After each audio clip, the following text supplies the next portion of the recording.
सगळ्यांच्या चेहऱ्यावर आनंद आहे की आपण एक चांगला व्हिडिओ बनवत आहोत आणि त्या चांगल्या व्हिडिओच्या माध्यमातून आपल्याला लवकर लक्षात येणार आहे. युनिट 4कडे वळूयात. युनिट 4 आहे आपलं ॲग्रिकल्चर मार्केटिंग, कृषी विपणन. यामध्ये 5 पॉईंट आहेत. पहिलं पॉईंट आहे present state of agriculture marketing, कृषी विपणनची सद्यस्थिती. दुसरा पॉईंट आहे regulated market and cooperative marketing, नियंत्रित बाजार आणि सहकारी बाजार. तिसरं पॉईंट आहे causes of rise and fluctuation in agriculture prices, कृषी किंमतीतील वाढ आणि बदलाचे परिणाम. पुढचा पॉईंट आहे stabilization and price policy, objectives and instruments, कृषी किंमतीतील वाढ आणि बदलांचे परिणाम. त्याचबरोबर स्थिरीकरण व किंमत धोरण, उद्दिष्टे आणि त्यामध्ये साध्य केलेली साध्ये. Evaluation of government policy and suggestions, सरकारी धोरणांचे मूल्यमापन आणि शिफारशी. याचबरोबर आपण प्रश्न पाहूया.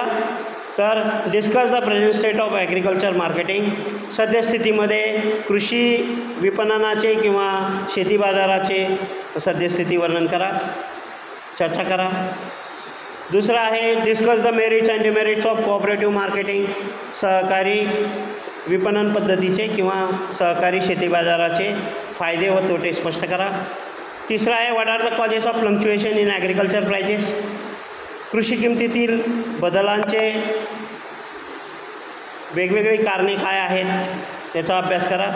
What are the objectives and instruments and stabilization in agriculture prices, शेतीच्या किंमती स्थिरीकरणासाठीची साधने कोणती आहेत आणि उद्दिष्टे काय आहेत. त्याचबरोबर evaluate the government policy and suggest the some measures for improvement, सरकारी धोरणाचा अभ्यास करून काही सूचना असेल तर ते सुचवा. अशा प्रकारचे प्रश्न आपल्याला मोठे प्रश्न म्हणून येणार आहेत.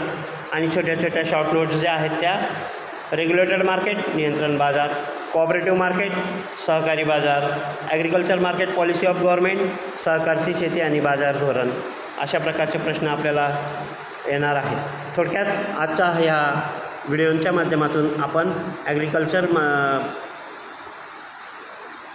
इकॉनॉमिक्स, कृषीचं अर्थशास्त्र हा व्हिडिओ तयार केलेला आहे. मी तुम्हाला तो अपलोड करून देतो. यूट्यूबवरून आपण सगळ्यांनी तो अभ्यास करावा आणि पुढील युनिट्सचे एक एक पॉईंट जे आहेत महत्त्वाचे तर त्याकडे लक्ष देऊया.